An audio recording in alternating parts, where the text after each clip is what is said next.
big Worm Big fan. time, bro. I love it. Well, David Volino. Holy smokes. Big Worm fan. I'm a huge Big Worm fan, dude.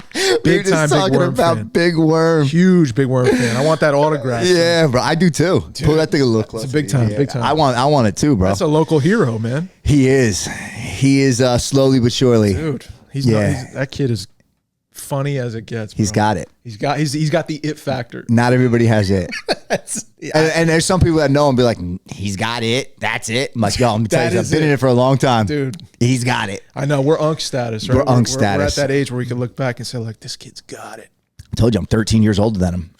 So, like, I look at him like, bro, do it now. Yeah. Do it now while you can. You're right. Do it now. You're 100% right. Dude, when it's hot like this, like this for him, you got to strike now. Run. Merch, this, that, run everything. it. Bro, run it. I'll help you. I'd buy a Big Worm shirt, dude. 100%. Face on Big Worm would, matter of fact, we're doing it right after this. I'm designing. And I'm hitting him up. I'm buying it. Yeah. First customer. Ambassador. First customer. Dude, straight up. First customer. Yo, Worm, you heard that? I'm on it. Got your first customer Cousin right here, Dave. bro. Yeah, cuz Dave. Buying it up. So this is overdue. Dude, thank you for having me. Yeah. I appreciate it, brother. Yeah, this is overdue. You've had me a couple times on your podcast. Yeah. If you guys don't know, Dave, for one, he's like my cousin, but through cousins. Like we call each other cousins. Our families have known each other for years and grew up together. So basically my cousin married, there's the whole thing.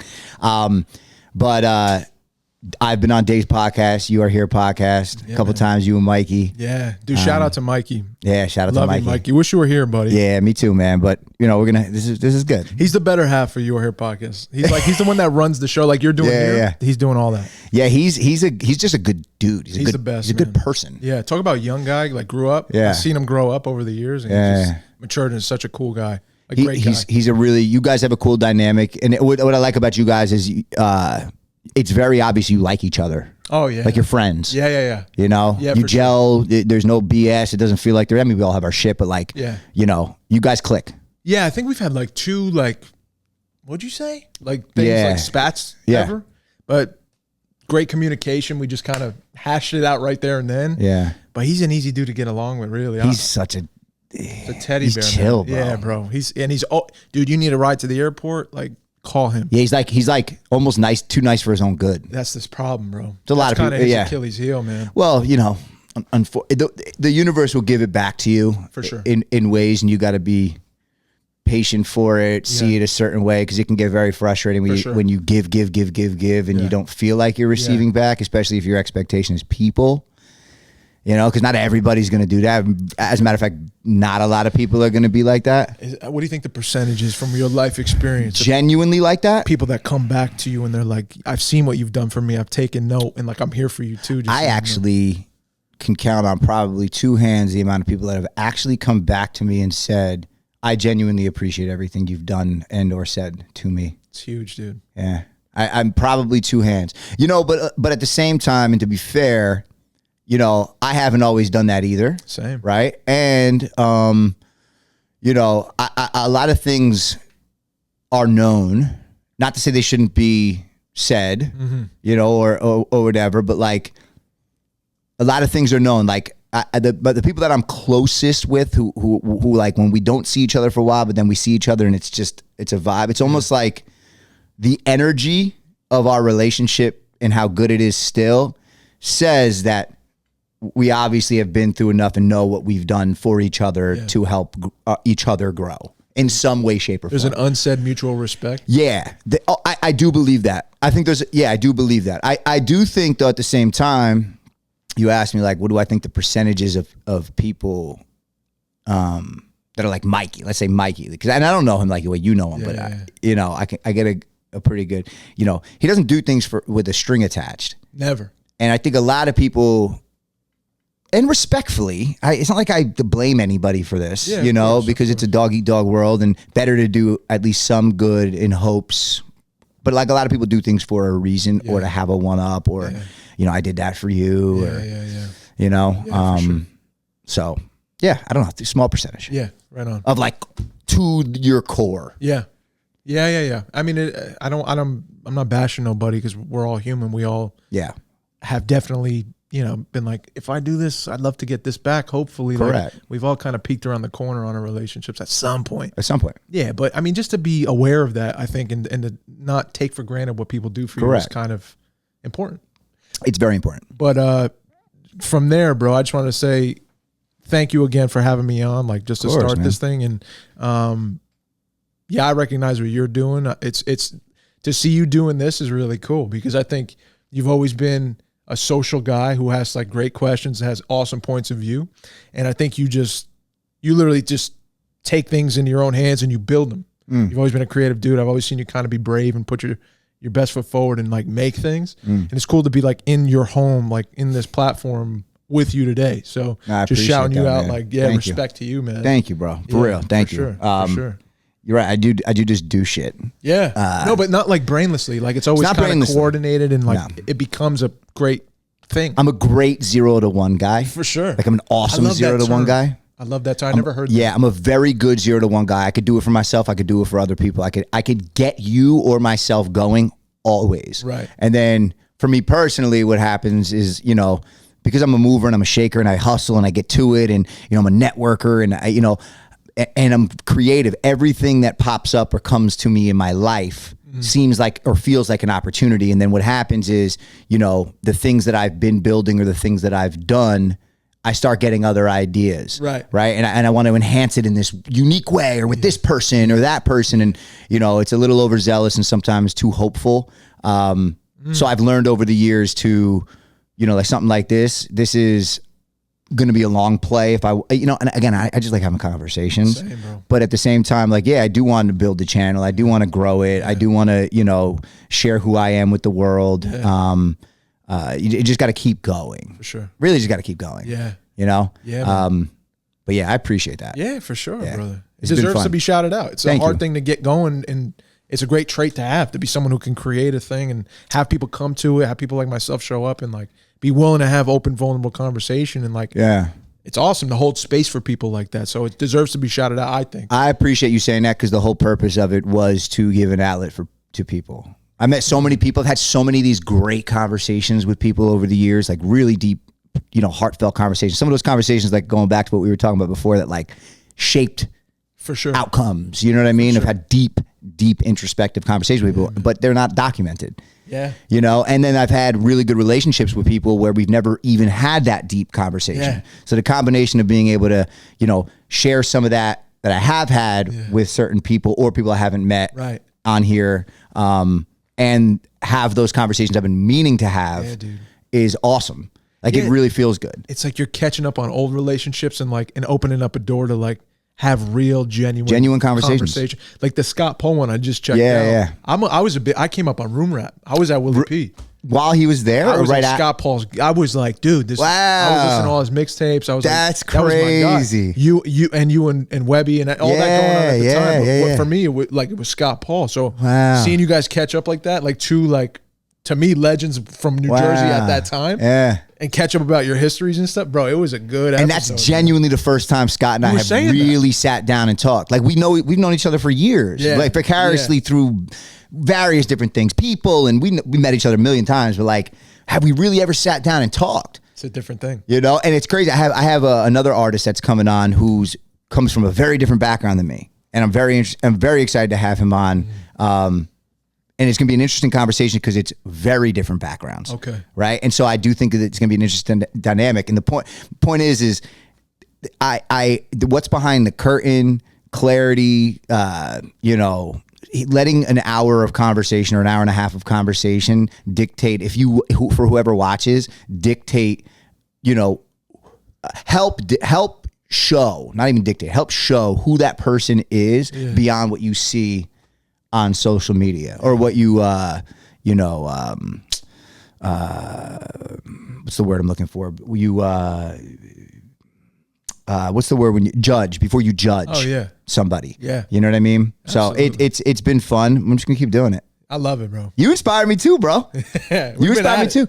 I mean, listen, the podcast in particular, like when I remember coming on your first time, and I had thought about doing a podcast for years, bro. Yeah. Years. I wish I had. It's a good instinct you had because you're built for it. You know what I'm saying? I didn't know. I didn't know. I've always been the guy like in front of a camera, but was like, it was almost the way it was supposed to be. Was I'm supposed to be the interviewed? Yeah. You know, because because I was an artist, I would get asked to do a lot of these things. So like that was just, I didn't think to go and do a podcast. Right. I thought about it, but I never took the initiative to do it. Yeah. Ever. Yeah.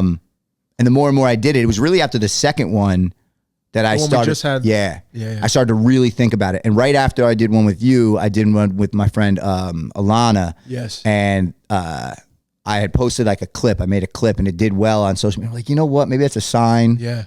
You know? Yeah. And I said, I'm talking to, my buddy Art, who thank you, Art, for like really blessing me with an opportunity here. And he was like, bro, go.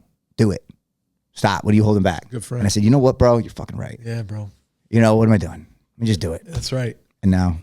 No regret with it. Hell I'm not gonna no. look back and say, I wish I did that. Hell no, dude. And this is something that I Robbie could take Maxx this. podcast. I could take this anywhere. 100%. Whether I'm here in the next place, like this is something now that I really enjoy. I enjoy talking to people. I enjoy, I have ambitions in other places. Yeah. But I do feel like this is my vessel right now. I feel like this is the right vessel. That's awesome. I feel like this is the right outlet. Yeah. At least to get the ball rolling again and do what I love and be creative and put myself out there. Yeah, brother. And then eat deli sandwiches with Big Worm. There's nothing better, man. And that came out of left field, but here we are. But I love you could go anywhere with it. I just make it whatever it is, It's the bro. beautiful part. You don't If it have hits, no rules. if it hits and people appreciate it, like I pay attention to it. Yeah. I pay attention to it. Like if I feel like something works, I sink my teeth into it. And I go, and I don't really overthink it. It's really just staying consistent, because what happens when 3 months go by, 6 months go by, a year goes by? Can you turn down things and stay consistent? Yeah. Part of my problem, I guess. Huge, bro. Yeah, that's a tough thing. Yeah, I've learned it as I got older. Yeah, for sure. Yeah, the podcast has been good for me with that. Like, I know I'm going to show up Monday.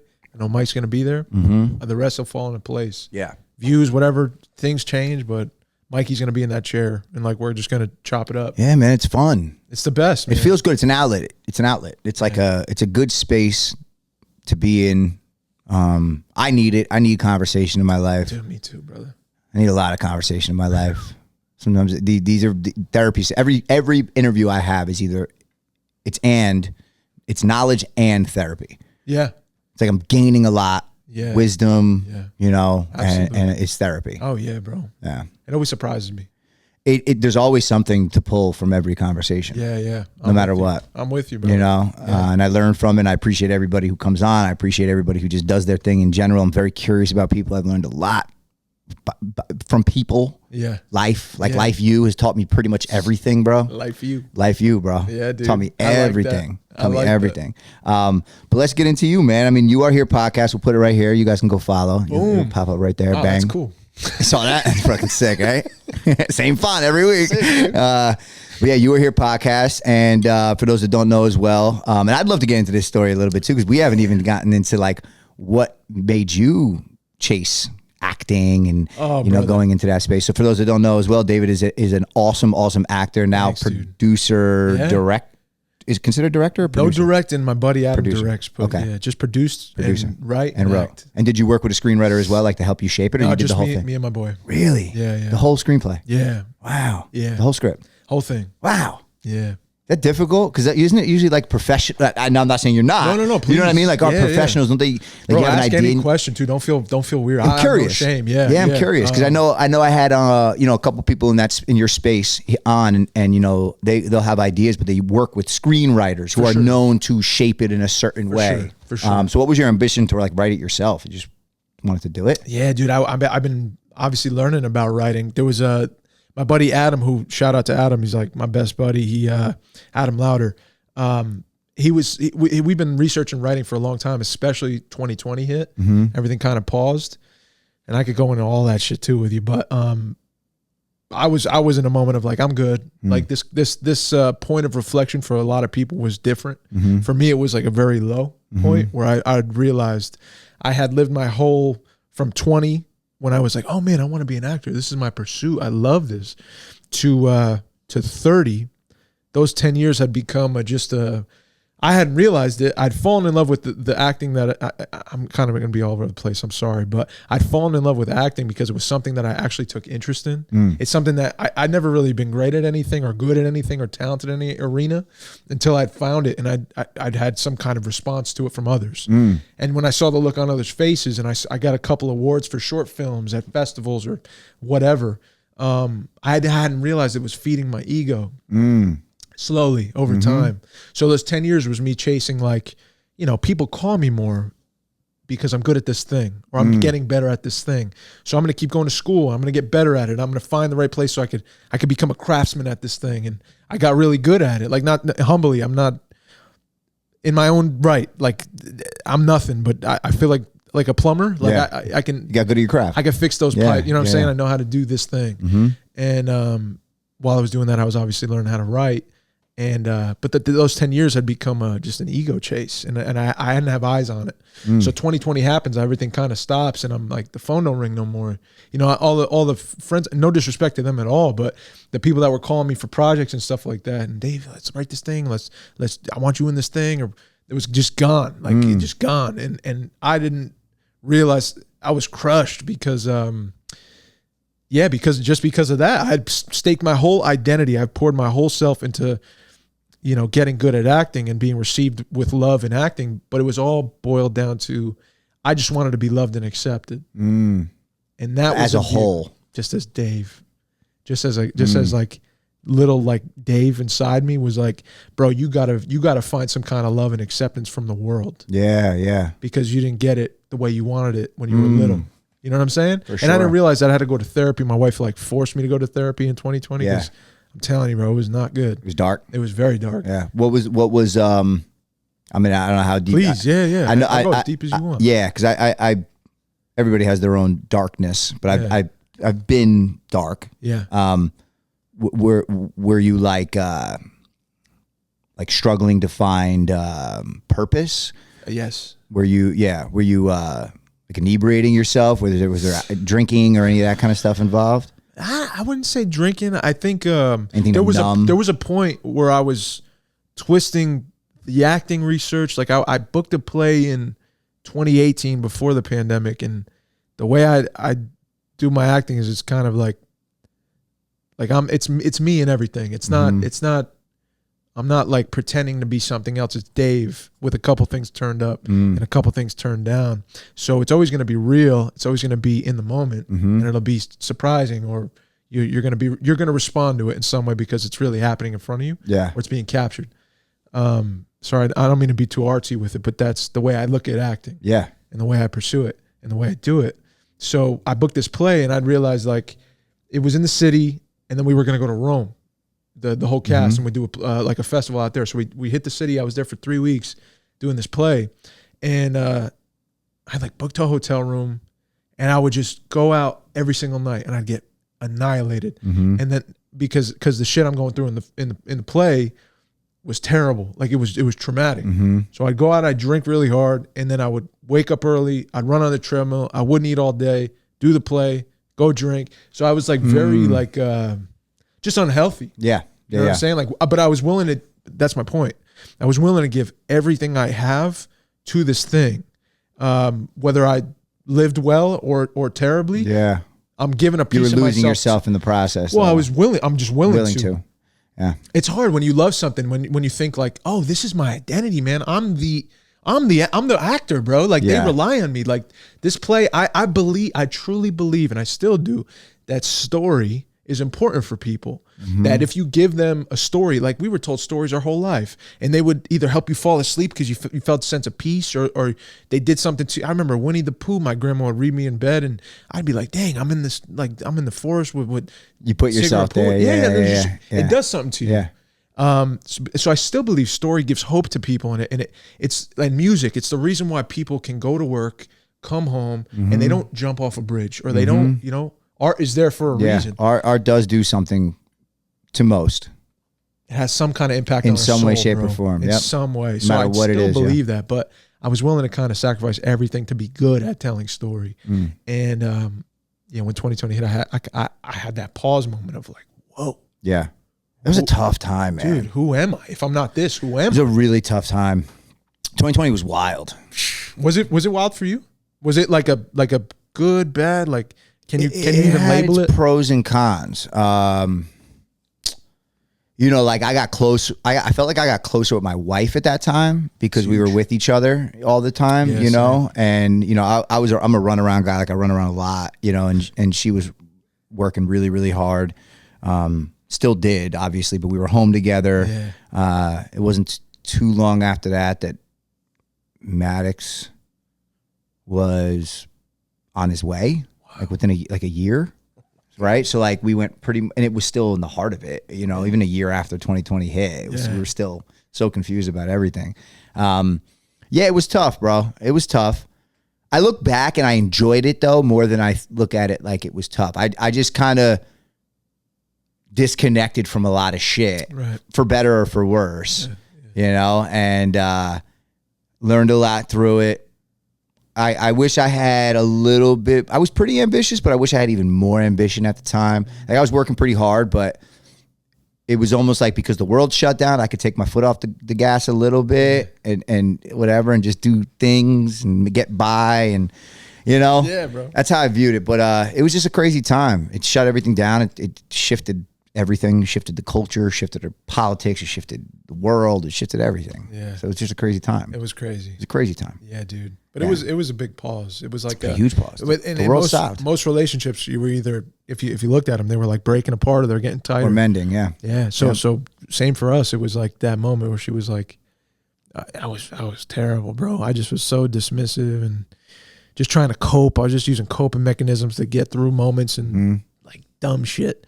And you know, one day she had enough and she was just like, you know, you got to go to therapy because something's not right. Like I've never seen you like this before. Because I was always kind of living to make others happy or live for, like but in a self fulfilling way where if I'm good to you, you'll love me. Mm-hmm. If I'm good at this acting, you'll love me. Mm-hmm. And that's just kind of how I always moved through. I didn't realize it, but the way I grew up, I just had these coping mechanisms to receive love or to try to gain it. And I don't know if you can relate to that, but that was everything for me. I can very much relate to that. Yeah, yeah. And it's scary because who are you if you're just this thing who's I think you are that though. That's the crazy, and that's the thing is like, and I felt this, and maybe I'm hearing. Correct me if I'm hearing you wrong. No, please. Right, but please, man. I have had some very sobering moments, sobering thoughts. Breakdowns, even to my wife, like breakdowns, like really breaking down. Yeah. Like I remember in particular when Kobe passed away for whatever reason, it triggered something in me, right? So I remember watching it in the morning, and it was the morning after, and they were doing all the tributes and stuff like that. And Kobe was like a really hard worker, really good father. Got to a point, you know, where he had gone through some stuff in the league, but then overcame, and you realize he was up every morning and worked really hard, and look what and it hit me. And I remember sobbing to my wife. I was sobbing, and she came in, and she's like, "You all right?" And I sobbed more. Wow. And I just told her, I was like, "I'm not doing enough. Like I know everything I have to do to be great, and I'm not doing it. And like life can end like this. And I like, what am I doing?" And I was freaking out, bro, like bugging out about it, you know.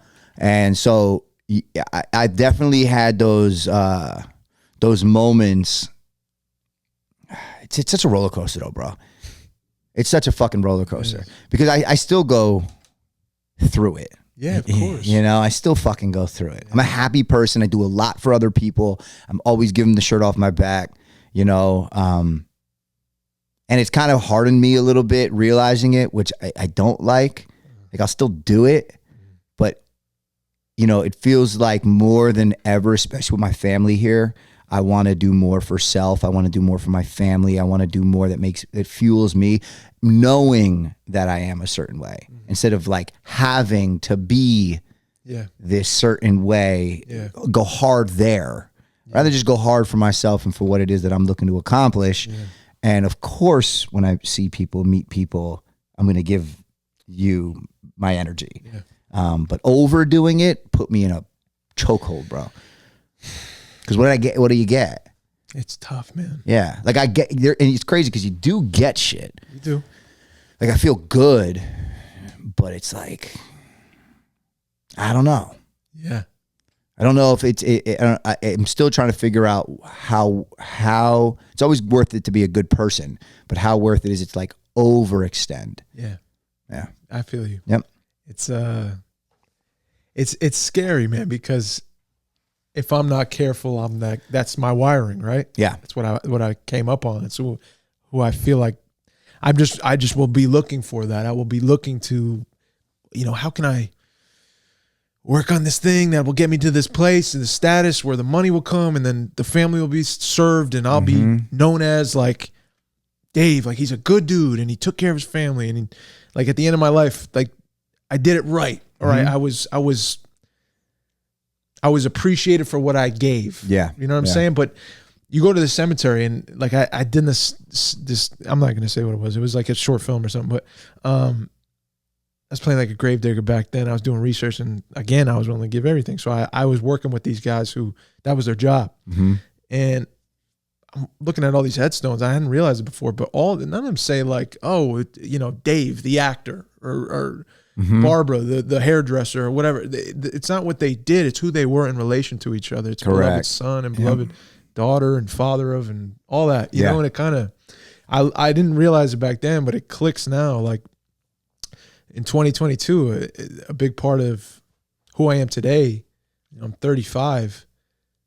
My buddy Adam, having a good friend's important. He was not only my production partner, but he was willing to he would like throw things at me like, I'm doing this. Him and his wife, Katie, shout out.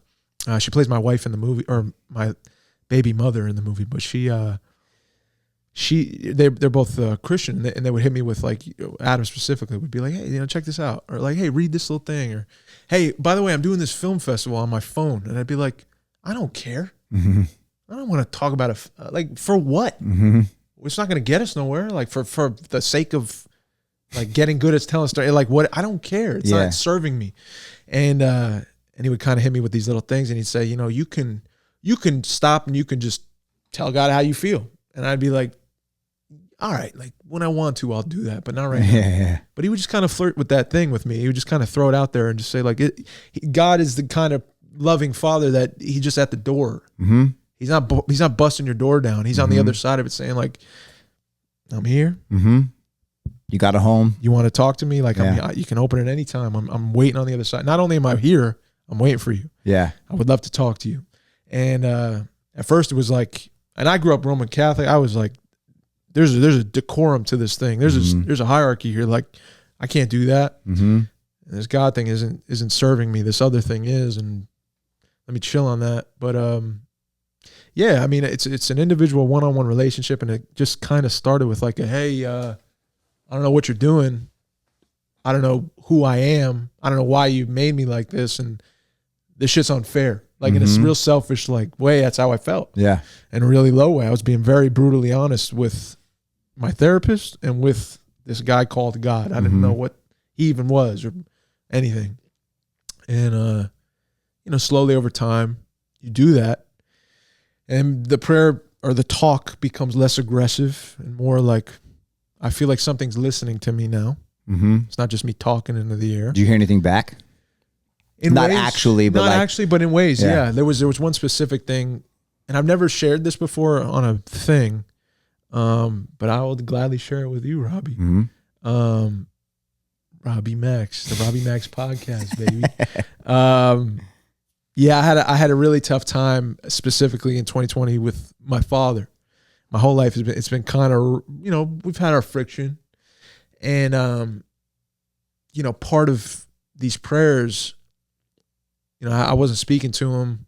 Stuff became very rough with him, and it had, years are going by at this point. We're dancing years, and I'm not talking to him, and he's not talking to me, and I always kind of had this like huge heart for my father. Like I love my father, I still do. Like I love my father. He's my father. And things weren't perfect, but that's my father, my earthly father. So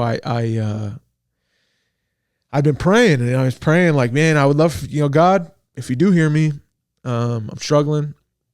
Also, like worried about pops, and I'd love for you to like heal this pain in my heart for my father, because I can't. Like I just feel angry, or like miserable, like upset, like a deep upsetness. Like I just cry when I think about him. So, because I'm either trying to help him or I don't even want to go into it, but I just never could quite figure it out with him. And I just said, like, I just wanted to take this pain away and just help me like understand it more. Cause the not understanding things is, I realize what nothing drives me more crazy. Yeah. Nothing makes me more upset or angry is when I can't wrap my head around something or why someone's doing something to me or to someone else, or why are they handling it this way? Is that usually with a person though, when you can't understand something? Definitely. Like more of a one-on-one interaction? Sometimes. Yeah. I mean, definitely in my life. Yeah. And that was like a very big version of that my whole life. And, so I'm praying over the years. 3 years go by, in a blink, and I'm, just getting back on my feet, and life's starting to go well again. And I'm not connected to the acting in the same way, but I'm writing this film, and it deals with a divorced family, and it deals with a lot of personal shit, and I'm working through this stuff with my therapist at the same time. The film's called Wayward Kin. I should. Yeah, we're gonna get it. Yeah. Sorry. Yeah. New movie coming very soon. We're gonna get into it because I'm very excited to see it. Thanks, man. Yeah. So I'm writing with my buddy Adam. We're talking about God. We're praying together.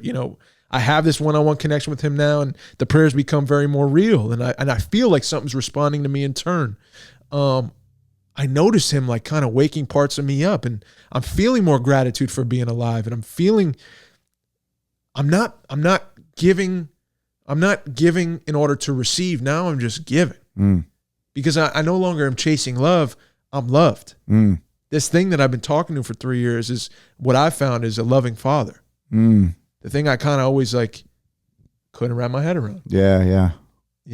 So when you say giving, you mean like being of service to a thing, for me to story. Yeah. I could be of service. I could write this thing from a selfless place because there's no longer a part of me that says like, if this movie needs to kill in order for me to be okay, to be saved. You're not looking at it from like a monetary way. You're looking at it from it's a totally different kind of fulfillment. Yeah, I think that's kind of where I found myself. That's the best art though.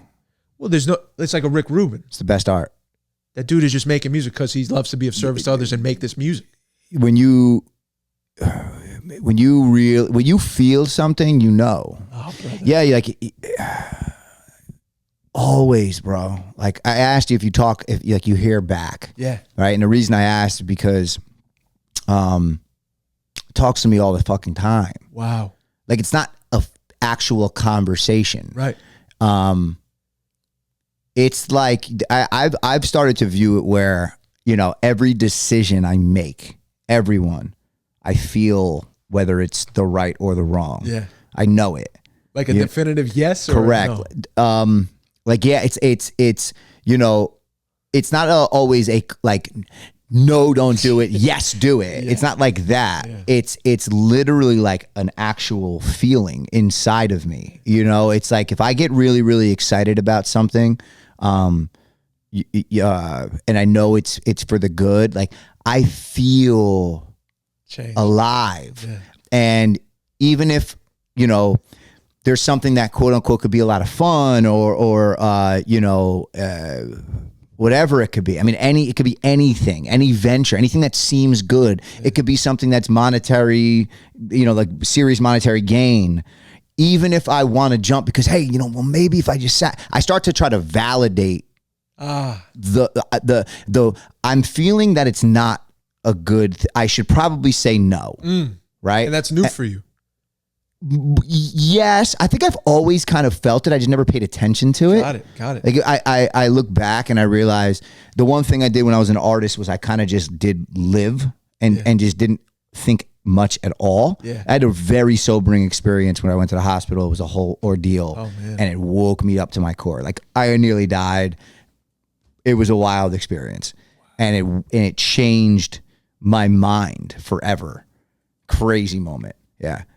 Went to, long story short, I've said this one other time. No. I was partying really, really hard, but mind you, I didn't look at life like, it can end in a flash. I lived it to the fullest. Adrenaline junkie, anything and everything I could do, life of the party, good time, good vibes. I didn't think about what I felt when I was home. It was all about waking up and getting back to it. And like really, it was interesting because it was a really freeing space to be in, whether I was hurting myself physically, mentally or not. You know, it was still a very freeing space. I didn't overthink anything. I just did. Yeah. I literally was just being. And I overdid it one night. I was up 48 hours and, you know, there was a lot going on. And I wound up having a panic attack and thought I was having a heart attack. And I was home living with my mom and my dad, and my vision went white. I ran out of the room. I could literally see my heart out of my chest, and I never had a panic attack before. So I go to my mom, and I was like, Mom, I'm dying. I'm having a heart attack. Can you please take me to the hospital? I don't think I'm going to make it. And so she tried to calm me down for like a half hour. Eventually we went to the hospital because it just wouldn't stop. It wouldn't stop. The whole ride. I mean, if she like grabbed my hand, touched my leg, anything triggered a panic attack. And all I'm thinking is it's a heart. I had no idea it was a panic attack. So all I'm thinking is my heart is going and going. Get to the hospital. I tell them like, listen, I've been up, you know, I did this, I did that. I'm like really not in a good space right now. Save me. I'm going to die. I'm telling everybody at the hospital, I'm going to die. They lay me on a hospital bed, put me in a gown. I could barely talk at that point because like anything I said would trigger my heart to like fly, bro. It was nutty. So they hooked me up to an EKG for the first time in my life, and all I know of an EKG is from movies, the beep, beep, beep, right? So they asked me, they whispered in my ear, like, do you want me to, they were going to give me something to calm me down. Yeah. Or you want me to go get your mom? And I basically was like, I don't care, under my breath. And so they leave, and I realized they didn't give me anything. So I'm still, right? And I'm looking at I'm hearing the beeping and the EKG, and the EKG, looking at it, bro, 160, 170, 180, 190, over, it was like 210, my heart rate. And I'm at this point I pop up, my vision's going white, I'm pulling at my chest. My heart felt like it was going to explode. Period. And they come running in, and I'm screaming help, and they push me down, and they're like, calm down, you're good. They knew it was a panic attack and that I was going to be okay. And that's how I did feel like that. Yeah. But they knocked me out for like 2 hours, and I woke up. I don't know what happened in the 2 hours. I have no idea. I woke up, I'm on the ride home, and for the first time ever in my life, my heart felt tired. Like it wasn't just sitting in my body. Yeah. It was physically like a muscle tired. I could feel it. It was crazy, bro. And it triggered basically 3 years of random panic attacks at like the most random times. Wow. Yeah, whether I like smoked a little bit of weed and it threw me off, or, you know, I was, I didn't eat that day, and I happened to have like something was going on in my life. Like it could have been anything. And it would shut you down? Probably about 15 to 20 panic attacks over a 3 year span that were like crippling. Yeah, like heart. Eventually towards the end, I started to realize what it was more. Yeah. And so I was like kind of riding through what I knew I was going through, but it was wild. And then that was when things picked up. What's crazy is I changed everything, got out of a lot of the situations that I was in, got away from a lot of the people that I love them to death. It was just the setting was not good for me. And so I would ask for things that I knew was better for me. And then that's how I learned a lot about how people are in general. And like, you know, not everybody, for one, the world doesn't revolve around me, right? So like everything I'm asking for, I had to understand why they couldn't, which was fair, do it the way I needed them to be done, as opposed to just show up and be there and whatever. And I started to really come into my own, and that was right when I had like my deal. And then when the deal fell through, it was like, again, it was heartbreaking, you know, and then it was a whole thing. So like the anxiety, that moment changed me forever. And then that was probably like 2015, probably 10 years ago. And for the last 7 years, I'm not anxiety ridden. I have had moments, but I'm not anxiety ridden. I'm more, it's more of like a not a depressed space, but it's like, I don't feel fulfilled. And then there was moments prior to Maxx where I did not have purpose at all. Maxx saved me. Maxx saved my mind 100%. Wow. Saved my mind. Yeah. With the 9 months of him being, when Jen was pregnant, the 9 months leading up to his birth, I was very confused. Like really lost in this world. Everything that I had ever done, I was now in corporate.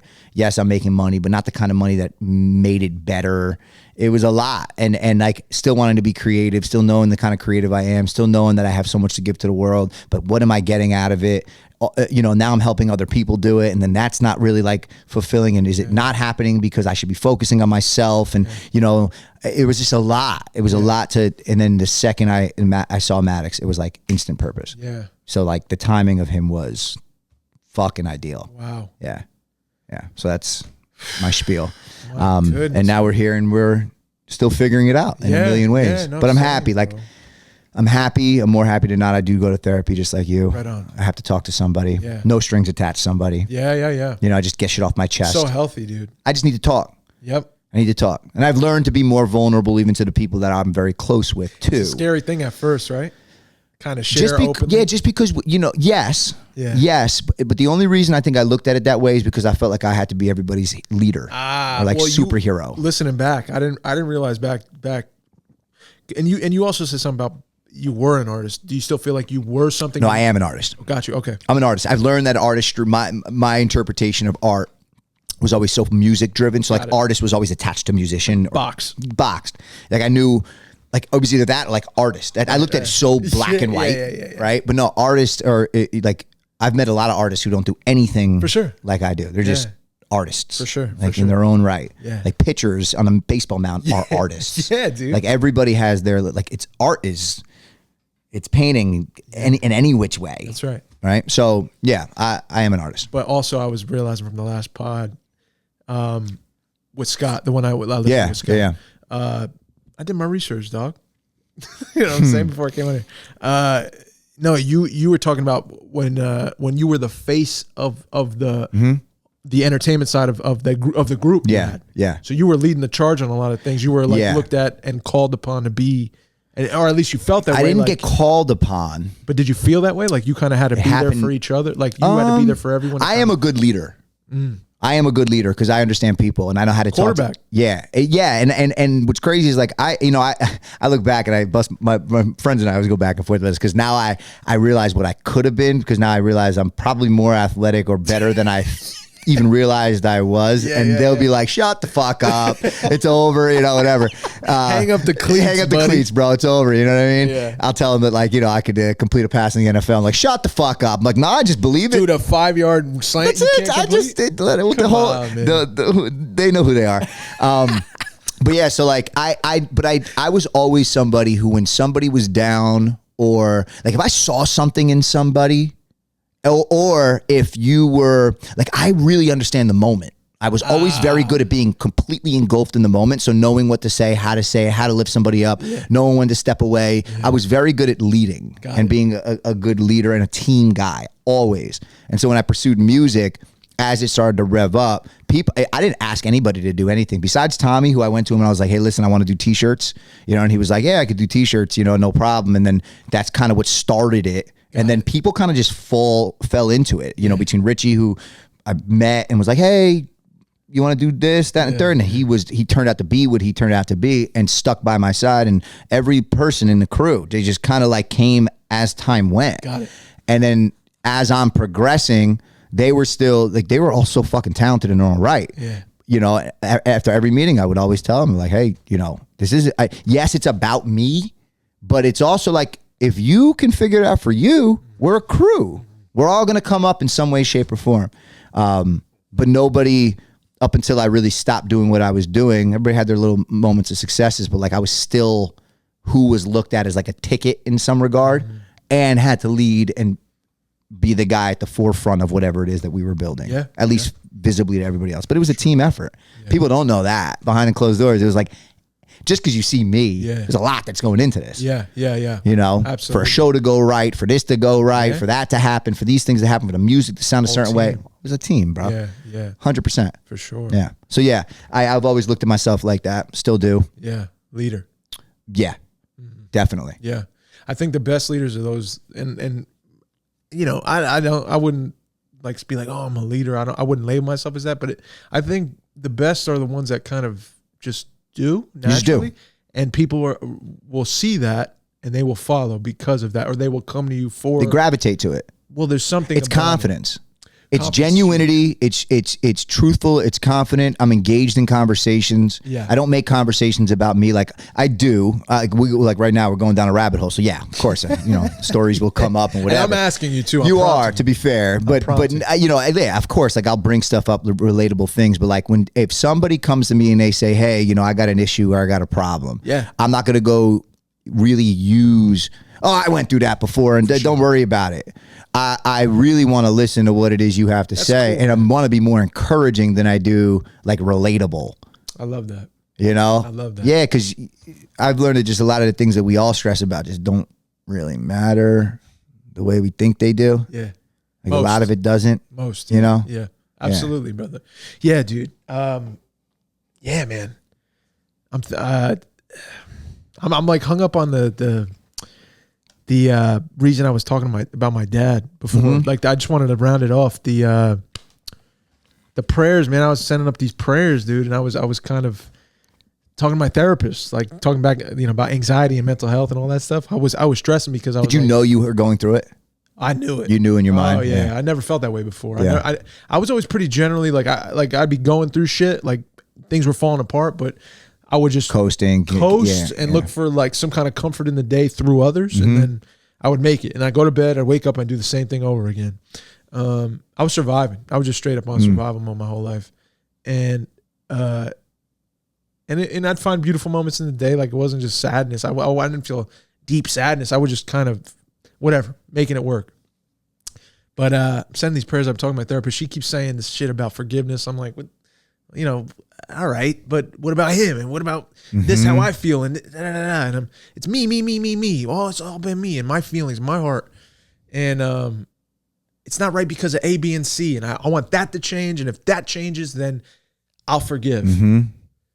And so I'm sending out these prayers. She keeps echoing it, and I keep hearing to do this, and I don't even want to talk to her anymore because every time I do, it's the same thing. Yeah. For 3 years, this shit ain't working out. No, that's what I'm saying. I'm seeing little growth here and there, but this big thing ain't changing. And all I just keep hearing is stick with it. Have faith. Have faith. Have faith. And faith is something that you trust that when you take your foot over that cliff and you can't see the floor, you trust that there's something that's going to catch you. Mm-hmm. I can't see it. I can't understand it, but you feel it. I feel it, and I know it. Mm-hmm. And that knowing was like new to me because I'm survival. I'm a fearful dude growing up. I always looked at you and I was like, man, this kid is like, I go to a family party, I'd be at Tommy's house or whatever, and you're just kind of like life of the party. You're brave. You have an identity. I didn't have none of that shit, bro. I was just coast, wallpaper, like just survive. Don't start no shit. Don't speak up. And make people like you like that. I was a very fearful guy my whole life. Yeah. Now I'm a man, and I'm like still this fearful man, but I'm masking it with this acting thing that gives me confidence. Yeah, that's giving me all the shit. Yeah. I'm sorry, I'm gonna round the story up now. Mm-hmm. Eventually, one night I go to bed. I have 3 dreams. The first 2 I can't remember. The third one I do. I'm in this casino with my father, and I go chase. Like he gives me a bunch of stuff in my hands, and he's. He like the family's there, and he gives us all this stuff in my hands and my wife's hands, and he books it into the casino. And I'm like, what the fuck? So I go chase him. I'm like walking to chase him. I grab him, and he shrugs me off. It's kind of like, get off. And he starts jogging. I'm like, this dude, what I mean to laugh. No, it's funny. Yeah. It is. I'm like, what are you doing? You're ridiculous. Yeah. So I start jogging after him. I go grab him, and I'm getting progressively more aggressive and it's angry. I'm like, this is reflecting how I was feeling at the time. Grab him, spin him around. I'm trying again. He's powerful, and he bucks me, but now he full blown sprints into this casino, into the Bellagio. He's sprinting, full sprint, and I'm like, this can't be fucking real. This guy's like taking off like this. Fuck, sorry for cursing. Yeah, no, you can curse, but I book it full, and I'm like, I've never felt more rage in my life at that moment. Yeah. And grab him, fucking spin him around. And I'm in his face, and I had him like by the shirt, and his face is like, there's no tension, there's no anger, there's no resentment, there's peace on his face. And I'm screaming in his face, saying all these things that I've always wanted to say, that I'm trying to get answers for. And I say, why are you like this? Like, why? Give me an answer. Why? Screaming, crying, yelling. And he goes, with love, like total love. Like it was, I'll never forget. But he said, because I made you better than me. And I was like, wow. It was like a switch. Holy shit. In that moment, I knew. That's nutty. I woke up crying because my heart changed for my father. Wow. It was like everything kind of I understood, but only because I believe God gave me that. He gave me that. He flipped that switch for me. Yeah. I was never going to find it really on my own if I kept chasing. To me, this is what I believe. But it was so clear to me, bro. And after that, me and my dad we're good. Like, I don't have to understand. Like, I understand that. Yeah. And that makes sense to me. Wow, bro. That's heavy. Yeah, it kind of all like lined up after. That's very heavy. And we talk all the time. Well, you know, they're first time parents too. Dad, he was just a kid figuring shit out. That's like a real, now being, I know, like, you know, everybody said like you're gonna know when it happens and when but I'm telling you, it's fucking true. When you have a kid, brother, it's a crazy. It's like a lot of the shit that, you know, you say to your parents or had said to your parents or however you felt and all these different things, and you fought back and you this, that, and the third. You look back at advice, various different aspects, and you're like, wow, I totally understand your why now. Wow. I really understand your why. Yeah. You know, I was not as smart as I thought I was. You know, it's a lot, bro. It's a lot. You really start to realize a lot of shit. It's very humbling. Yeah. It's very humbling. You look at them different now, your parents were like a whole different filter. Yeah. Totally. I mean, listen, you know, we still have our tiffs, of course. But nothing compared to what it used to be. Yeah. Nothing. Like, that's just because we love each other and we joke and we fuck around with each other. Like, you know, no, I look at them totally different. Like, my respect for them is at an all-time high. Right. Because they are, regardless of what anybody's standards are, I know they're great parents. That's amazing. They did everything they knew how to do with the hands that they were dealt, and realistically, like, exceeded expectations. You got me to, you know, a little town called Westwood, and let me live my childhood, you know, without ever realizing there was financial this or whatever. You gave us enough where I didn't have to think about any of it for years, bro. Like, deep. None of that shit even hit me. Like, there'd be arguments at home between the two of them where, like, I understood what was going on. Yeah. But, like, when it came to us, they just went lengths, bro. My dad, the things like, my mom was like a very motherly nurturer and very spiritual. I love your mother. My mom is one of the best people ever. Yeah. Like, you want to talk about that side of the empathy side of myself is directly from my mom. Yeah. Like, my mom is extremely empathetic. Yeah. Really will anything for anybody, you know, to a fault. My dad didn't grow up with a dad. My dad's dad passed when he was 10. And so when you know, I look at my dad now, who is very quiet about a lot of shit. Like, he had frustrations. And he's very, what's the word? He's very, he likes things the way he likes things. Right. Right? Yeah. He likes it the way he likes it. Yeah. But he's not aggressive in that, you know? And what I realized is my dad, every day of his life, I don't even know if I think he knows he was doing it. I actually never even talked to him about it. But, like, the way he carries himself feels like he innately did everything for me and my sister. Wow. Like, everything. Because I don't know what he did for himself besides playing out in his band. Wow. Like, I don't. I really genuinely don't. I think he gave it all for us. Man. All of it. And a lot of times it was just overlooked and not appreciated to the way it should have been, which bothers me because back then, imagine what he thinks he's doing or what he's just doing. And then to hear you're not doing enough. But it's not true. No, and you're a kid. His heart was huge. Yeah. But he also doesn't really know how to share it. He didn't have a father to share it. He didn't have a father who shared his with That's what it is, dude. With him. That's what it is. Yeah, so he went into this blind, drop out of high school, you know? Like my dad is, man, I look at him and I'm like, man, he is a good man. Yeah. He's a good man. Yeah, man. He's just a good man. Yeah, dude. He'll tell you that I'm better than him, but like my dad is better than me in a million ways. That's awesome. Yeah. I'm still learning from him now that I realize it. Dude, that's beautiful. Yeah. That's beautiful. Yeah, I need a little bit more of him in me. Yeah. But it's all good stuff, man. To recognize that in your parents is beautiful, man. It really is. It's just real, bro. It really is. It's just fucking real. Yeah. It's. I'd be lying if I said otherwise. Dude, same. Yeah. I really look at them and I'm like, wow, you guys did a much better job, even if you don't feel you did. Oh, dude. I'm so appreciative. Yeah. Yeah. My mom's always like, I'm sorry about this and that. And but yes, but I'm probably gonna do the same thing. I guess that's the way it goes, huh? I will teach him to. It's you're always going to want to give more to your kids. Yeah. Like you're always going to want to set them up so that there's stresses that they don't have to have, or there's, things within their friendships or the things that they're going to go through in life. You want to like curb it as much as possible, mitigate it as much as possible. You want to, but they're going to go through their own life stuff. Yeah. And then I've learned too that like some of the people that have it easier, quote unquote, right? They could be going through it mentally, and then people that don't have it could be the happiest people in the world. Yeah. And so there's really not any guidelines to go by. Yeah. There's really not. Yeah, man.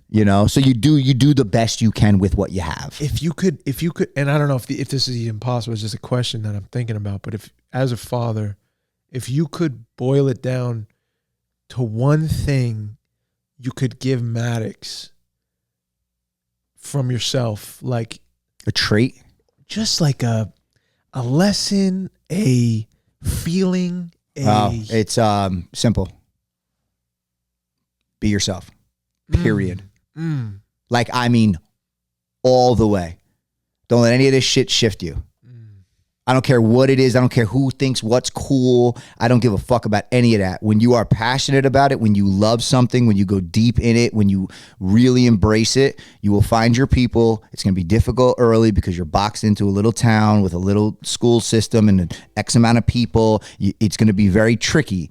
But the one thing is just like literally be yourself. And beyond that, it's just be like, my goal as a parent is, I don't, especially funny being like an athlete and stuff. You'd think like, oh, I want my kid to play sport. I don't give a fuck. Yeah.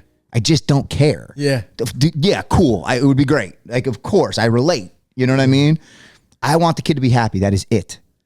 If he wakes up with a smile on his face and he's happy, that's the only thing I fucking care about. Yeah, man. None of the other shit matters. I used to tell this to Jen all the time when she would, because it's good because we're yin and yang. We think very different. That's why we're very different. Yeah, same with we work well with each other. But I would tell him like, it doesn't matter where the fuck we live. It doesn't matter how much. Like, we could live in a box. If we show him love and he feels love, that's all he's gonna know. That's it. That's it. And he'll navigate the world on his own. You can see it on him too. He is a happy kid. That's a happy boy. He's a happy boy. Just at that party, just seen him at that party. He'd go up to to your table. And just say, "Hey, man!" Gives everybody hugs, kisses. He's happy. You could tell you guys have instilled that. He has a heart of gold. His soul. He's an old soul. He's just a happy kid, and a ton of personality. He's got, I think, a lot of the traits that Jen definitely needed to give him. He's got a lot of traits of mine that I'm very happy he has. Yeah. He's a good kid, and all you can do is be there for him when they're going through their own trials and tribulations. All right, we're back. Had to take a quick little break. Yeah. But I want to get into the movie. We're back, buddy. Yeah. Wayward Kin. The shameless plug portion of the pod. Shameless. No, I want to get into it. Yeah, no, this is like, because I saw the trailer. The trailer is extremely captivating. It's going to be in the description for everybody too. Thank you. You just got to make sure I have the right link. I will. Yeah, please. I'll make sure. Before I fuck that up. No, I got you. But no, the trailer is like, it's going to be it seems like it's going to be a powerful movie. That's the hope, man. Yeah. Yeah, that's it's like deep. It's as deep as I could possibly make. It's deep. And so you're starring in it? Yeah. Wrote it? Yeah. Produced it? Produced it with my buddy Adam and wrote it with my buddy Adam. What inspired this story? It started with a question. Adam in 2020, shout out again. I keep saying his name. Goes, Dave, he's a loving friend. He said, if you had one story to tell left, this was it. What would you tell a story about? And the little thing I kept landing on, like the initial throwaway, like, this is just what I'm thinking, what's on my heart is brothers. Okay. We started there, and it quickly translates into we're reading this book on writing by Lagos Igri, and he wrote this book called The Art of Dramatic Writing, and the way he writes, it's based on like what shows up in nature. There's things that just occur, and they're real. They're factual. They work because they reflect nature. These like ideas of writing, and so first you got to have a premise, right? So what's the premise? What is the reason you're telling the story? If it's something that's coming from you, that you believe, that is a debatable premise, that people can say, no, you're wrong, or you prove to me that's pretty true, is what the backbone of the story is going to be about. And the premise, I guess I'm giving it away, but the premise is selflessness will lead to redemption. So if you're selfless, you give yourself a shot to be redeemed in this life. But if you're working in a selfish way, redemption will always elude you. Yeah. So you can say yes or you can say no, and you make that call. Yeah. But watch the movie and then come to your conclusion. The trailer in itself, because it doesn't give away, like, you kind of get the gist, yeah, right? But the trailer has it's powerful. Yeah, man. Thank you. I appreciate it, bro. It's very powerful. It's the emotion of it. Right. I mean, it means a lot to me. Everything that we wrote came from us. So it's as real as I could possibly write a fictional story. So I know there's it feels good to do it. I know that it's like getting it off your chest. And, seeing the final. What are your goals with it? What are you looking to accomplish with it? Yeah, man. I mean, the mission. Anytown Pictures is our production company, and this all started with the 2020 pause and God walking alongside us and saying, why would we tell stories at all, right? And we started looking at telephone poles out there, and we would say, it's crazy how these telephone poles connect, right? And you ever see when they mow down mountains in a strip? You'll see these telephone poles just kind of stretch for miles and miles and miles, these electric wires. And we're all connected by these things, these wires, right? And there's stories being sent through these phones and pictures, and all this stuff is being connected through all of us, not just LA, not just New York, not just Miami, not in these major cities, but there's these stories that exist in Elmo Park, New Jersey, everywhere, in Westwood, and all over the place. We were just in Archer City, Texas, and we were doing Google searches while we were writing this thing. Where are we going to set it? Where's it going to happen? And the intention was to tell a story about a real family from a real place, that you may grow up in. Not a flyover state, not something that we just project to the masses in cities. Yeah. But something that if you came to the theater in your town, you would see something really on screen that may affect you, that may wake you up to something or give you some kind of hope. But I remember going to the movies when I was young, and there'd be a little independent film house, or there'd be somewhere you can go to the movies and you could see there's no more blockbusters like this, but something like a Forrest Gump. That was a huge movie, and the budgets were crazy. But it was because people paid money to go see these films, and now the industry has shifted. So we kind of agreed, and I have a partner where we agree, and we're willing to die on this hill. I'm not attached to the monetary gain anymore, which is crazy.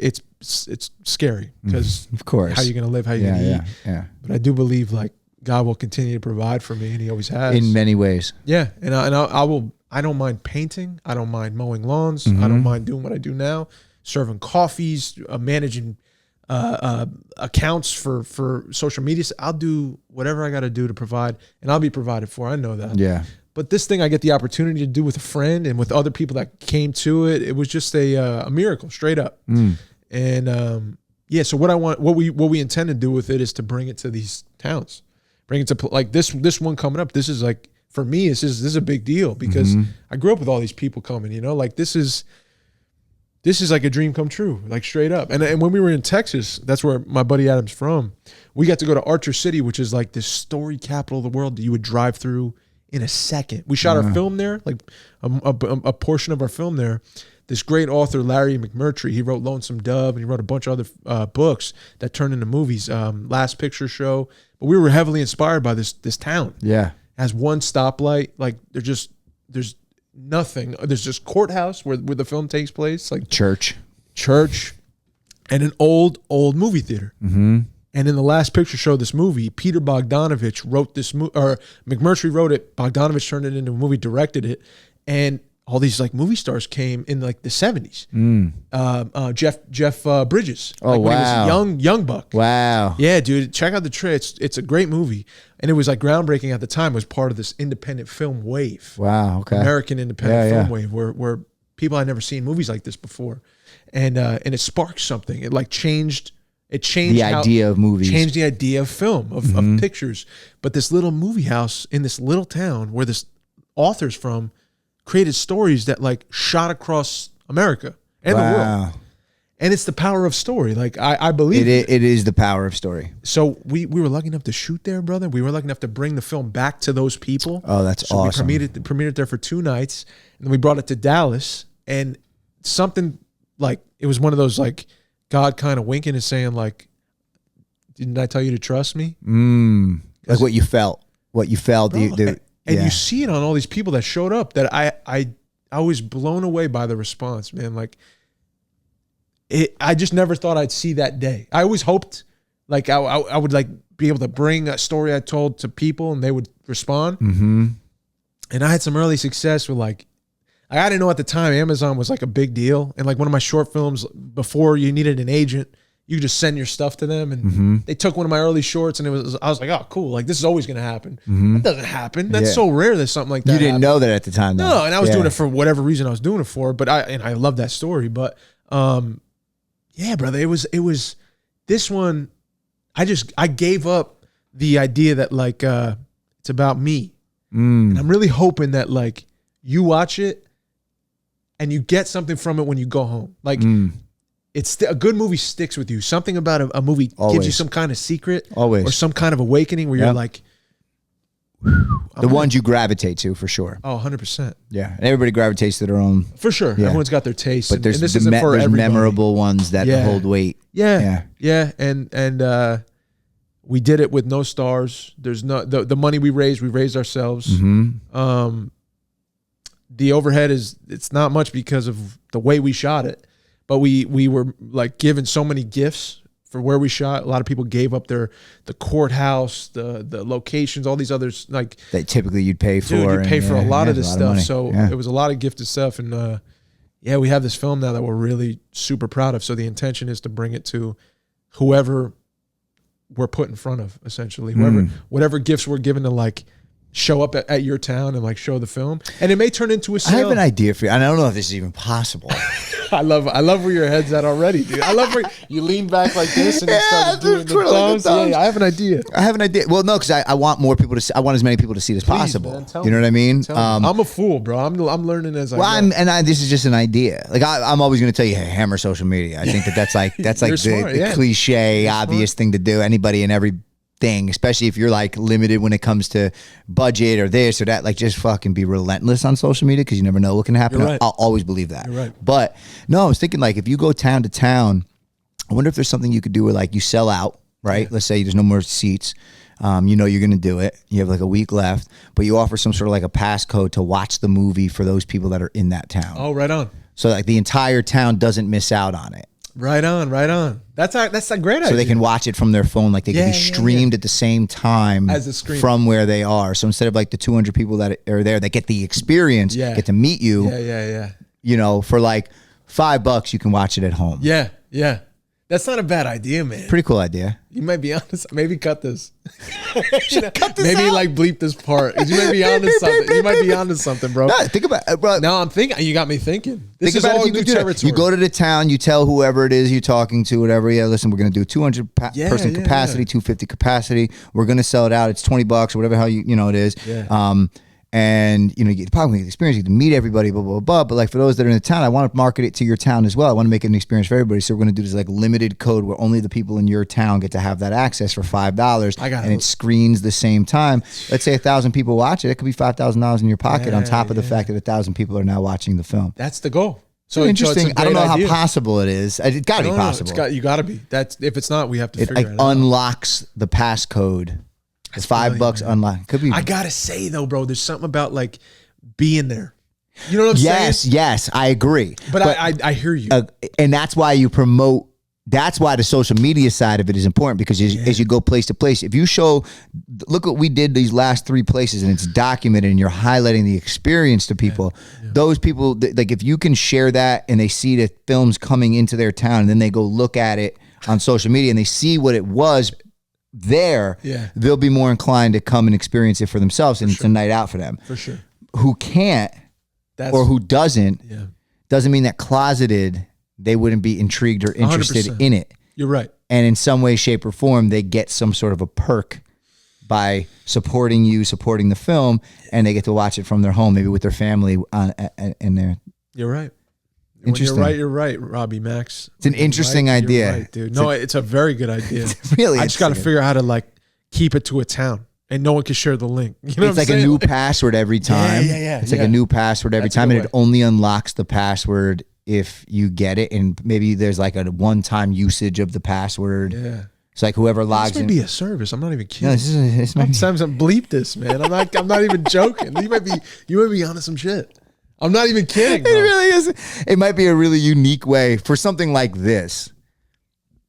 Because like there's all these platforms like Twitch and Kick, and you can do all those things like we're streaming like show, like a live show. Yeah. Right? But like a movie. Like a one-time rental. In your town. It's premiered there. It's Same there. Same night. You can only watch it plays this time. at the same time. Yeah. You miss the first 5 minutes. You miss the first 5 minutes. See, that would give also like kind of like a movie watching experience. It's a movie watching experience. It's not a bad fucking idea, man. I'm telling you, I'm serious. We need an app. I'm serious. It'd be cool to do like a whole app. Like an app that That's what I'm saying. But I'm not privy to. I'm more focused on like what you could do. Yeah. I don't know how. I'm not privy to like how big the independent film world is. For sure. But I do believe it's bigger than what I know it is. Yeah. You know, I've only known a couple of films that have attempted to tour. Yeah. Like their film to towns. Well, these festivals usually like pop them off. For sure. You know, and then the touring side of it, like I know like Kevin Smith, for instance, who's like a big independent guy. Yeah. He tours. Yeah. He does that. Yes, he does. If he heard this. I'm saying, dude, Robbie. I'm saying, dude. If he heard that, he'd be like, I know. How do we do that? That's what I'm saying. We got to hit him up. I'm not kidding. That's not a bad idea. I feel that way. That's not a bad idea. I think it's a really good idea. It's a really pro-independent film idea. And that's what we're trying to do. Not big picture. No. It could be, though, too. Just for now. Let's say you did a premiere for like... Look at your... you went right here and you're like, hold on. I don't think I'm going to cut this out. I think I'm going to keep this and then feel like we got, we're just going to jump at it. Okay. If it sparks something, it came here first, we'll always reference it. Okay. I might just go IP. Like the idea, right? Like, tonight. No, I'm thinking like, imagine Avatar. Bro. They come and you can watch it at the theater that it's at. Yeah. But X amount of people... Whether it be in that, I mean, for Avatar, you're it could be limited. nationwide. Every event, you rent out a place, you screen the film, whatever. You can only seat this many people for this amount of time. Correct. And you got to bounce. And this is the fee. Now that if there's no overhead and you're saying, anyone in this I can come home, I set up my popcorn, I do everything. Sweetie, come on, like it's about to start. Like it's about to get start. The popcorn out of the microwave. Yeah, we're watching that. We got that movie to watch tonight. On, we paid. Man. And you're incentivized to watch it because you paid. I'm not kidding. That's the thing. That's fucking brilliant. It's a really interesting idea. I love this idea. That's a really cool idea. Not even just like you got to almost smoke. No, it's a very interesting idea. Because if you came to West when 200 people were here, I'd imagine that like even if 100 extra people, it's 100 extra people that watched your movie, and that's the goal. That get to talk about it too. That's truly the goal. Yeah, that's the intention. Is like how do I get it to more people in that area? Yeah, that's it.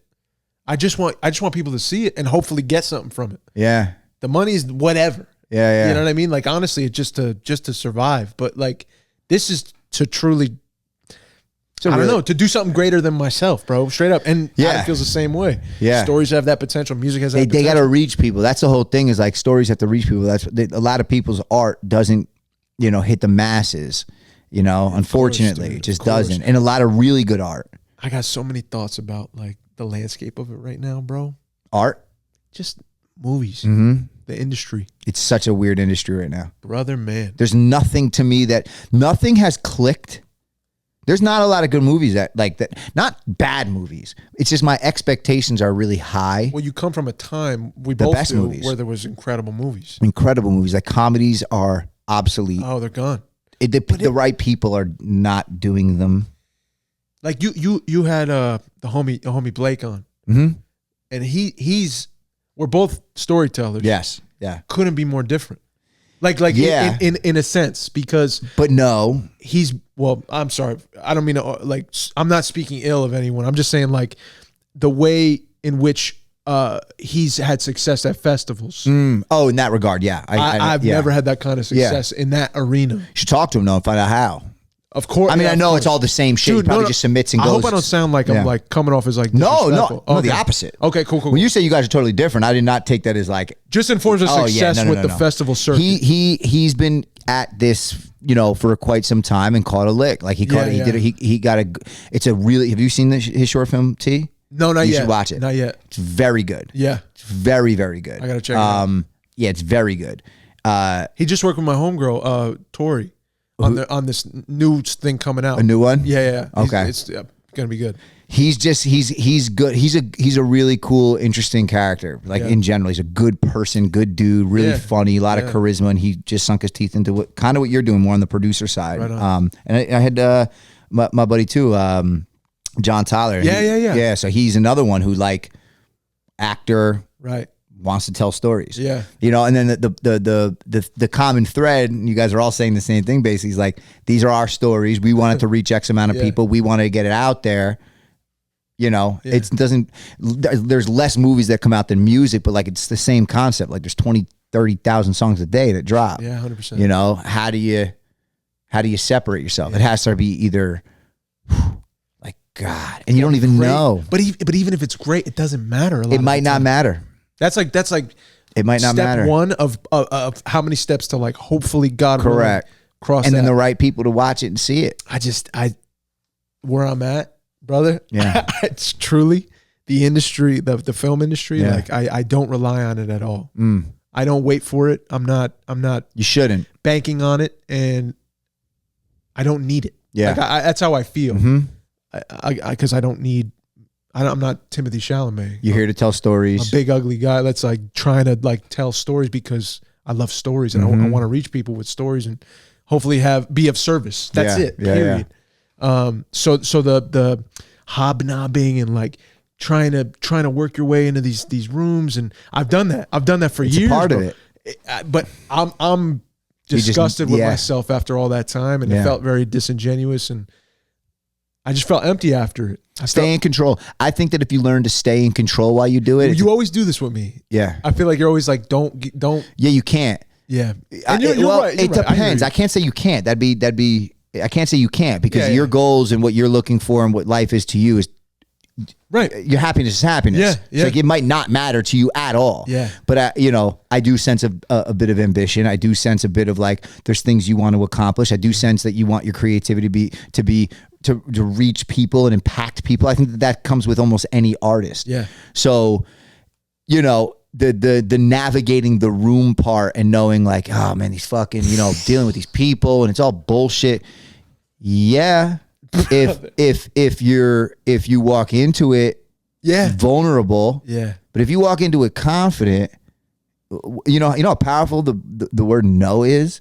Like to somebody who says, oh, well, I'm going to sign this contract. I'm going to give you 3 films. I want you to write this. It's going to be, but you got to work with this person. If it doesn't feel right and you say no, sure, maybe a missed opportunity, but it could be the greatest missed opportunity ever because something better is to come because somebody that you gel with actually. So if you walk into all of these different networking opportunities with a different mindset, I think it's a totally different, you're gonna view it and think of it different. Yeah. So don't eliminate it is my point. I hear you. I don't think you can. Yeah. Yeah. No, my wife would kill me if I'm like, oh yeah, I'm never gonna walk in a room with other like networking. Jen thinks I'm nuts because somebody will call me and be like, hey, I'm having a meeting with so and so. Yeah. I think it'd be a good person for you to meet. Yeah. Right. And I ask them like, well, what do they do? I'll ask them questions or whatever. And then if I feel in that very moment that is an opportunity to know somebody, I go. And she's like, you got to slow the fuck down. Yeah. Stop going everywhere. Like, yeah, but you never know. And I love people. Yeah. So like I learned something from every conversation, for better or for worse. Bro, like, same. Yeah. So like I'd much rather do that than sit idle. If I sit idle, I don't like my mind. I've said this to Jen many times. I'm not good when I'm alone. I'm not good in my own space. I'm not. I have to stay creative. I have to stay moving. I have to stay active. It's mandatory. Mm-hmm. It's mandatory, or it gets dark. You know what my wife says? She goes, "You live in the in betweens. You live in transitions. Mm-hmm. Like I'm always fucking, like I can't just sit still. Yeah. When I get quiet, it's terrible. It's not good. I'm built the same way, bro. It's not good, and I don't like to doom scroll. You know, and I catch myself sometimes doing it. I don't like to be overly influenced by a lot of things, but I also very much so pay attention to trends. I see. I am a believer that the culture is typically shaped by the youth, regardless of what. Doesn't matter. Not to say that there aren't industries or spaces where there's like the 36-year-old dads and stuff like that. So, but I very much so stay in tune with every age group demographic. Like I want to be knowledgeable. Yeah. I don't want to act like it. I don't want to try to be it. But I want, so that's like when like the Nates of the world and the Nicks come into my life, I now can vicariously live through them. Uh-huh. And that's how I view it. Yeah. And they give me youth. I don't need to act like I'm young. Yeah. I'm always going to be a kid at heart. But like I pay attention to all this. Like everything to me, everything fucking matters in that regard, you know? And then still at the same time, nothing fucking matters, bro. That's a. I don't think any of this shit actually fucking matters. Well, what do you mean by that? Like when you say that, none of this shit matters. Like none of these trends, none of this, all this. Is that what you mean? Yeah. It like depends what you're going for. It depends what you want. Depends what you want out of life. Yeah. Isn't it a hard question to answer? I don't think so. No, I want to try to word it right. Okay. I don't think it's a hard question to answer. When none of this matters. People will think I'm like off my rocker. Some people will. Anything that's man-made, anything that's created, anything that is like somebody else made it and I'm intrigued by it in some way, whatever. The societal structure, the construct of it all, money, goods, cars, you know, it all feels good in the moment, all of it, right? But like, why does it not matter quickly? Like that quick endorphin kick actually it was a moment, and then you got to keep up with the moments. And so when I say it doesn't matter, and it goes back to like people that have a lot are miserable and people that don't have anything are happy. You don't need much to be happy. You got to be like really truthful and honest to your core, to your soul. Like, are you happy and content with yourself? Period.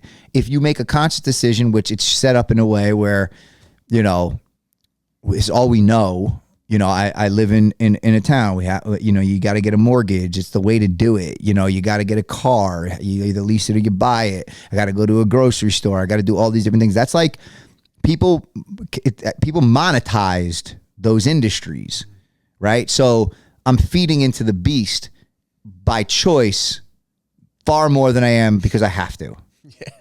Yeah. And so when I say it doesn't fucking matter, I know that if I wanted to limit it as much as possible, I fucking could and I'd be happy. Yeah. I wouldn't give a fuck. Yeah. You know, I'm not, the happiest that I am doesn't come from materialistic things. It never has.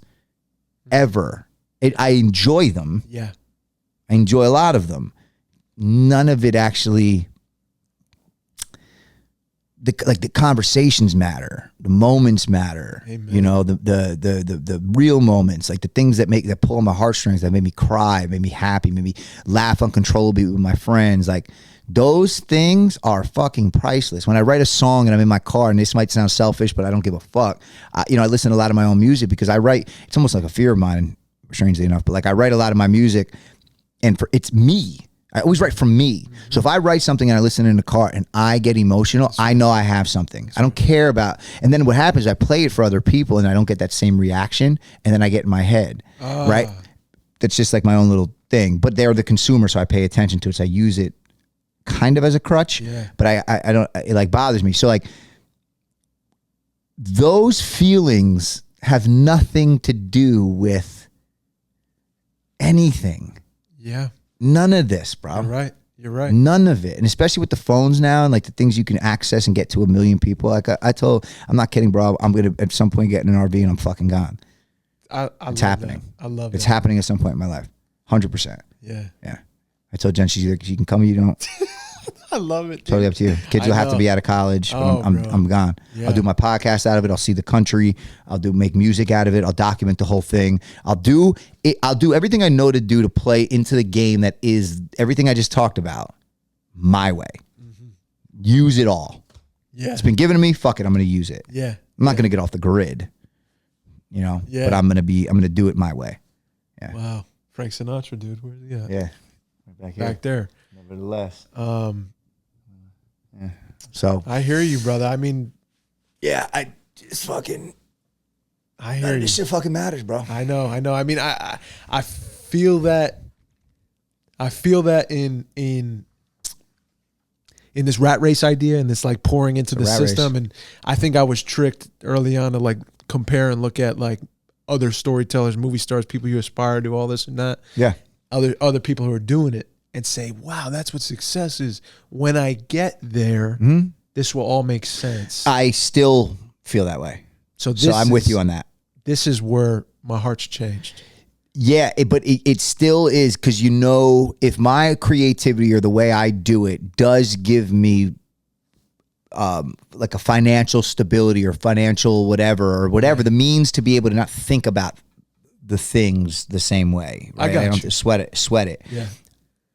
I would ask you, are you confident in what you're going to do with that funding? Are you going to take care of, what are you going to create with the money that you get? Yeah. Are you going to create better opportunities? Are you going to create the mindset shifts that are necessary for people to really understand, for people to tap into themselves? Like, what are you going to do? Or are you going to spend it on yourself? Are you going to spend it on all these things? Like, of course you're going to what extent is the question. Mm-hmm. Like, I go get $1 million. Like, do you really need $1 million? Yeah. I could flip 500 over and over and over again and take 500 and change the world. Yeah. Slowly but surely, constantly keep doing it. Sure. Right. And so like, it's just, I understand generational wealth. I do want my family to have comforts and cushions and all those different things. Absolutely no questions asked. At the same time, it's like, it's not what fuels me personally. I got it. That's it. Yeah. I think like the things that make me like go are like I don't know. I need my wife. Mm-hmm. I need like a loving father I could talk to every day. Yes. I need to make sure like I drink my water and I work out. And I'm in my little corner of this life, like this thing I'm being blessed with and given. I just got to enjoy this. Yeah. Like this moment. Mm-hmm. I got to really be here. I notice when I go forward, backward, if I'm anywhere but this room with you, I spiral, brother. I will create a problem. I will not hear. Like when you asked, like, what would you do with that $1 million that lands on your table? Let's say the movie sells. Let's say everyone's dreams, my wife's dreams come true, and the movie sells for millions on Netflix, and we're just killing it. I don't know how I'd handle that situation. I'm not there, and to be honest, if I start thinking about it too much, I'm gonna spiral out. Mm-hmm. So for me, and maybe this is where we're like, maybe we don't see eye to eye with this, which is totally fine. But I'm trying my best to be in this moment. You should be in this corner. You 100% should be. I think the money comes to you. So I've said this many times. I've been told this many times. If you chase the money, you don't get the money. When you're going after, when it's real, it comes to you. Money will come to you. Yeah, but bro, I'm so rich with my marriage, my life. So then, I have health. When you're on your last breath, what are you thinking about, brother? Man, you know the only thing with having kids. Tell me. The only thing having kids would be, if it comes to financial stuff, would be maybe then I'd say I wish I could have given more so he didn't have to think about it. If my wife was cooking one up right now, I'm sure I would feel different. Yeah, like I'm positive I would. Yeah. He makes it because I would want less stress and teach them how to use it properly. 100%. That's a whole that I can't even fathom, bro. Yeah. I can Other see what than you're that saying. though, like I wouldn't be thinking about the money that I had. Yeah.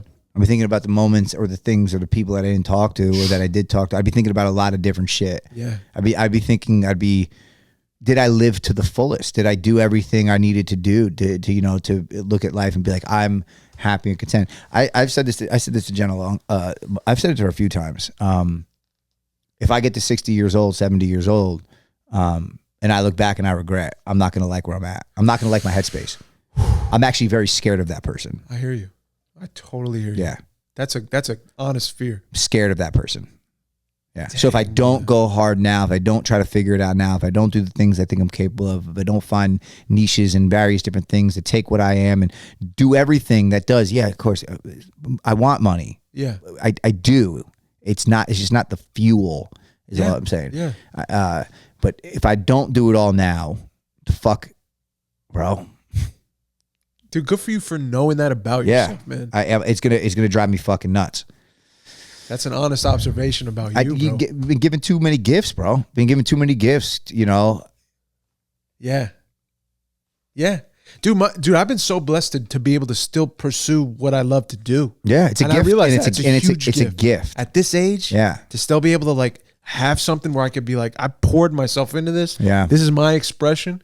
If this is the last one, like, boom, there it is. Yeah. But I had the blessings of, and all the people that helped me get to this point, and my wife for supporting it the whole time for 13 fucking years. Yeah. Oh my God, they're saints, dude. They're fucking saints. Bro, she's a doctor. Like she took on. She'll tell me like sometimes she's like, I did this for you. And I'm like, the sacrifice that you're willing to do for me, like I don't fucking deserve it. That's how I feel sometimes. I'm like, you've given so much to me. Why? I hope I give a fraction of that to you. Like I feel like I don't. That's why, and I tell God this all the time. Like if success in my lifetime, if I don't have anything else, I've been blessed with my marriage, dude. It's a beautiful thing, man. Bro, he blessed me with the best partner I could have ever found in my life. Wow. And I know it. So if that's my big treasure, that's my treasure, bro. Like he's given me that in mounts, and we'll make it work. Like I think that's part of why I got the chance to do this. I'm so grateful for it. I'm finding gratitude in it. I'm putting she gives you the freedom and I don't mean to keep this running, but I just, and I appreciate your time, bro, and setting time aside for me. But I just wanted to share. I just feel immense gratitude for having friends that were willing to go all in on this with me, for having a wife that fully supports me, bro. Did you ever take your wife for granted? Of course. That's why I say I don't deserve her.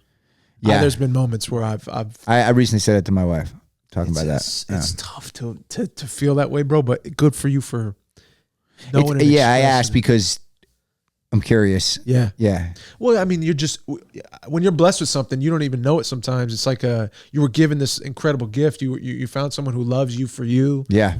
It becomes your way of living.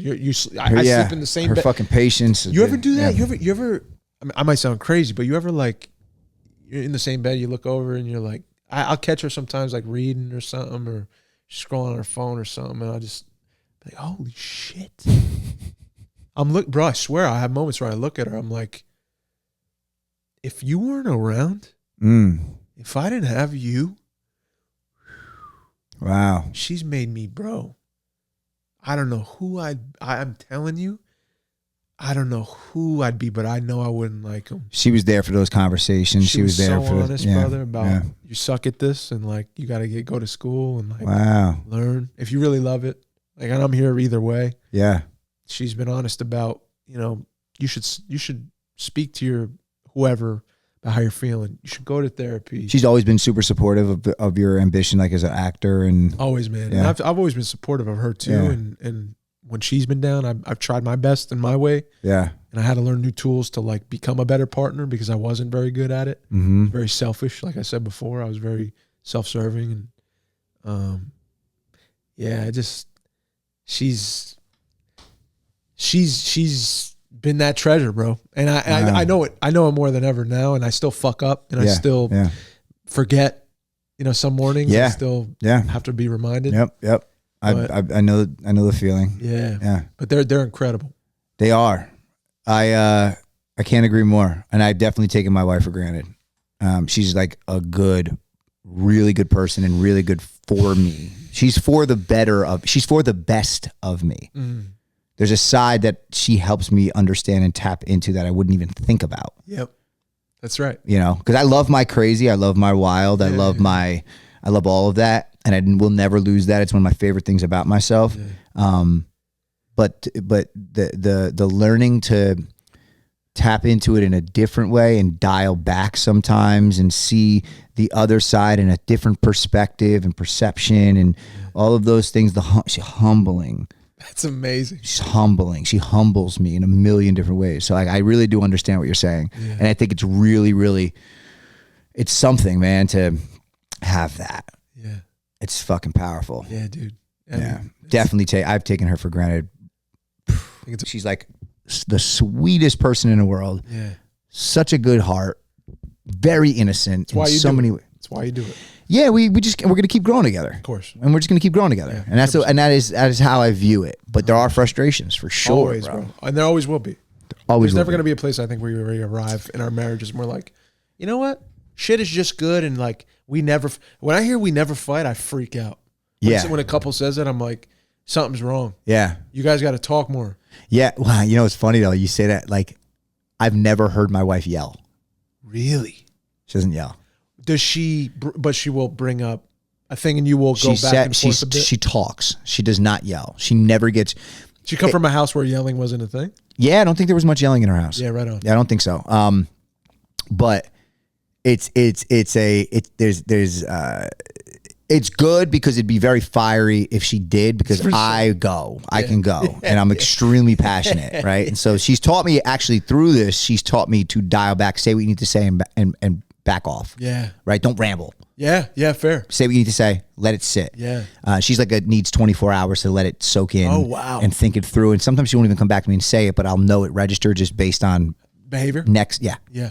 But what does drive me fucking nuts is we'll be talking. Sir, call me right now. Go ahead. I'm sorry. Hey, I'm about to head out. Do you want me to grab something to eat? I'm in the middle of talking to Dave. I'm sorry. What did you say? I was thinking going to the salad house, if it's still open.